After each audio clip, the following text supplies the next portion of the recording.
Bonjour Sébastien Rare, merci de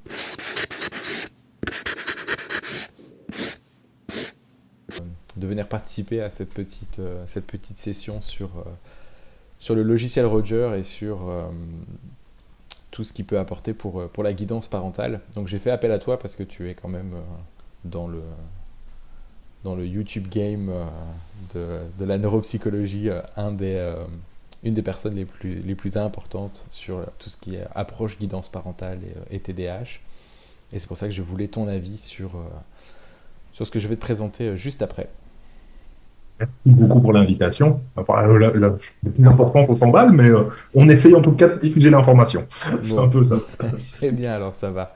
Ça va, ça va. Donc là, du coup, je vais te montrer euh, deux scénarios que j'ai créés dans le logiciel Roger, qui est donc un logiciel de réalité virtuelle semi-immersif. Donc on n'utilise pas de casque. Voilà, bon, tu connais déjà hein, l'outil, je le fais surtout pour ceux qui ne le connaissent pas trop.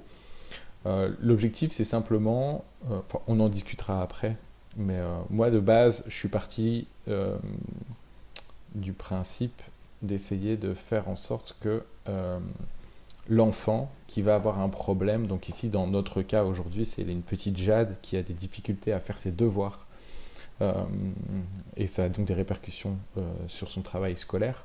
Et donc on a investigué un peu le milieu de l'enfant et on a relevé qu'il y avait pas mal de distracteurs quand même. Et donc là, l'objectif, c'est de mettre l'enfant dans une tâche de mémorisation type poésie. Et après, on fera une récitation et on verra un peu comment elle s'en sort ou comment elle s'est sentie à ce moment-là. Dans un environnement enfin, dans une situation qu'elle pourrait retrouver assez facilement à la maison.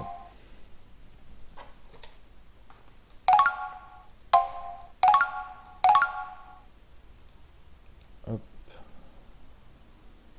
Donc, on va commencer par quelque chose.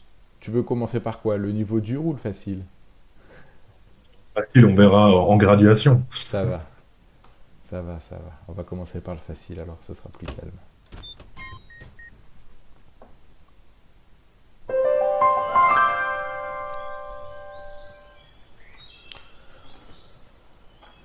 Voilà, j'ai pas fait un scénario hyper abouti, quelque chose de complètement, complètement dingue. On part sur quelque chose de très simple. L'enfant va simplement aller s'installer dans le bureau pour apprendre son texte ou sa poésie. Donc ici, voilà, on va l'aider à aller s'installer. Et donc, voilà, arrivée ici, elle va devoir commencer à apprendre une poésie, donc avec un bruit sonore et des mouvements au niveau de la maison. Donc on voit ici passage d'un adulte qui vient chercher quelque chose, regarder si tout va bien et puis s'en va. Et ce bruit de fond euh, qui, est, euh, qui est quand même assez gênant un peu quand on doit se concentrer. Donc ça c'est vraiment le niveau le plus bas que je pouvais faire. Est-ce que tu veux qu'on fasse le deuxième et on discute ou tu préfères déjà qu'on parle un peu du premier? Et comme tu vois les choses, c'est au plus simple dans ce- dans ce... Le mieux dans ce cas ce sera de voir les deux et comme ça après on en discute. Je devrais pouvoir m'en souvenir, donc ça va.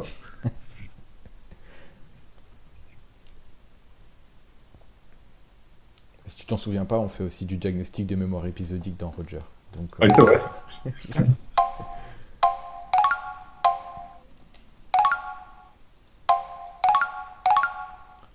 donc là, on va passer au format très difficile. Donc là, l'objectif, c'est vraiment de la mettre dans un contexte. Alors, c'est le contexte qu'elle nous a décrit comme étant le plus difficile pour elle et celle qu'elle rencontre le plus souvent.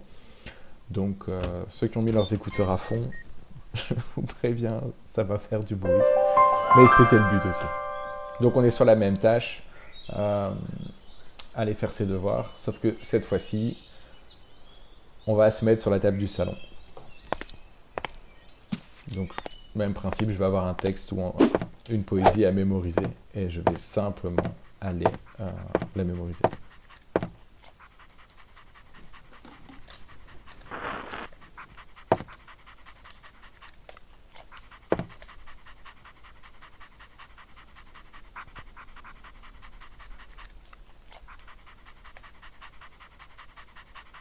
Donc voilà, j'ai mis le chien en extérieur qui bouge beaucoup, qui fait beaucoup de bruit.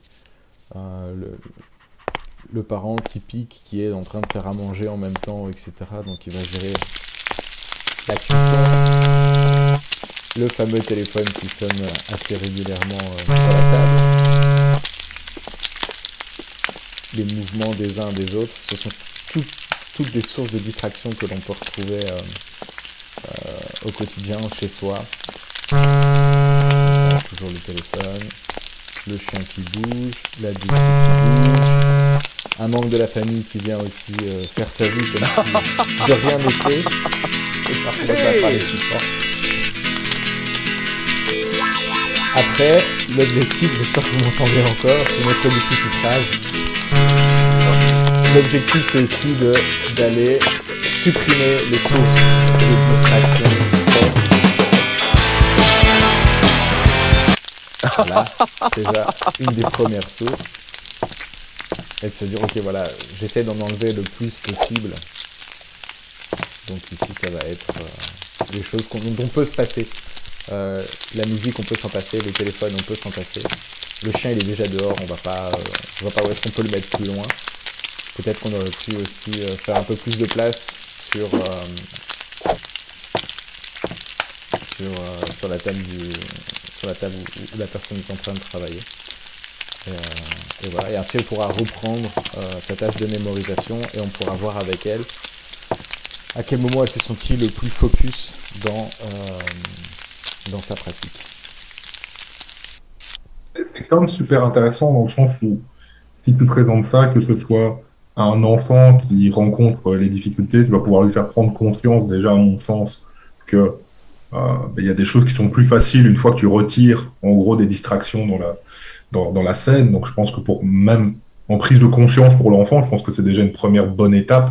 Quand on parle souvent, effectivement, psychoéducation, tu vois, on est très axé sur les parents, mais travailler déjà sur des choses très concrètes avec l'enfant, ça peut être sympa aussi. Mais après, pour les parents, c'est une vraie prise de conscience, d'observation de leur vie quotidienne, pour qu'ils essayent justement de supprimer des distractions et de voir peut-être que à certains moments, juste de supprimer ça, de voir que l'enfant s'investit plus dans des tâches, c'est un effet direct, quoi. C'est pas simplement une explication qu'on va pouvoir avoir avec eux en disant, vous savez, si vous supprimez ça, votre enfant, ça va aller mieux. Non.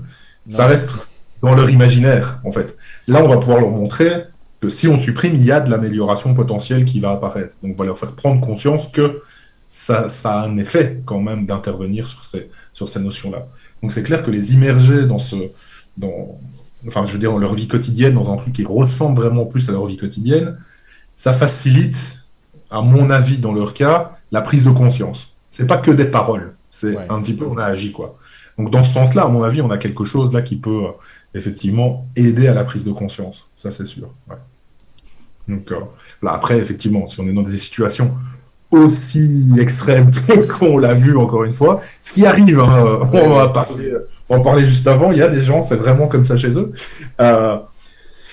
J'espère que ça ne leur fera pas de mal non plus, justement, de peut-être voir l'impact que ça a, justement, sur le fonctionnement, voire même, effectivement, de tester eux-mêmes et de se dire, voilà, regardez chez vous comment vous le vivez, comment vous, déjà, vos capacités ont peut-être tendance à être impactées par toutes ces influences, et qu'après, imaginez ça chez votre enfant dans ce cadre-là. Mais alors, donc, dans ce cas, tu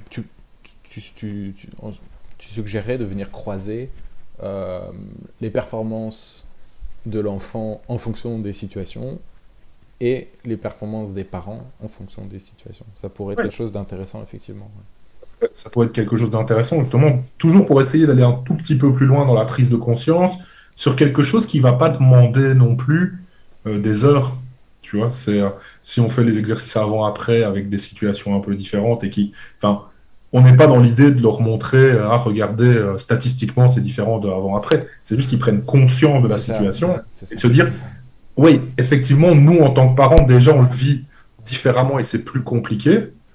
Et c'est clair qu'en général, quand on discute d'ailleurs avec les parents et qu'on leur dit, vous savez, si vous êtes au bureau et qu'il y a beaucoup de bruit, qu'il y a 2-3 personnes qui sont dans le couloir, par exemple, qui parlent, vous avez cette tendance des fois à être un peu plus irrité, c'est plus difficile de vous concentrer, de faire attention, vous savez que c'est un peu plus difficile.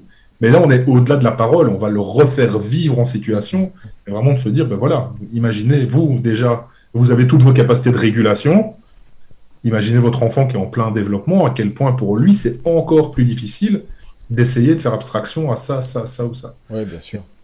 Donc ça pourrait vraiment avoir aussi un intérêt, à la limite, si on a plus de temps, si on a cette possibilité de les accompagner dans le temps par rapport à ça. Je pense que ça vaut la peine qu'ils vivent la situation. Ça, c'est, ouais. Après, l'intérêt du logiciel Roger, c'est de pouvoir créer un contenu spécifique. Et donc, l'idéal serait d'abord d'aller investiguer quels sont les... Alors, vue de l'enfant et vue des parents, c'est voilà, l'enfant, comment ça se passe une session de devoir à la maison, quelles sont les choses qui peuvent arriver, qui peuvent te perturber. On peut aussi poser la question aux parents, où est-ce que l'enfant travaille, est-ce qu'il y a des sources de perturbation, etc. Et ainsi essayer de créer... Alors, je ne peux pas garantir qu'on fera quelque chose de très proche, mais on peut essayer de faire quelque chose de similaire. Alors bon, là effectivement, je suis parti dans un extrême parce que je trouvais ça un peu plus fun et beaucoup plus parlant. Mais c'est vrai qu'on en parlait avant, il y a des familles, des situations où en fait c'est comme ça, c'est le quotidien. On veut les mettre au milieu du salon pour pouvoir avoir pas un contrôle, mais être présent si jamais ils ont besoin d'aide pour les maths, la géo ou peu importe. Et en fait, il y en a qui ont fini leurs devoirs avant, qui partent regarder la télé, qui vont jouer dehors, et ça devient compliqué, quoi. Maintenant, on n'est pas obligé d'avoir un bureau spécifique, mais juste un moment, en fait, c'est ça, c'est limiter un temps où il y a peu ou pas de distracteurs dans la mesure du possible, quoi.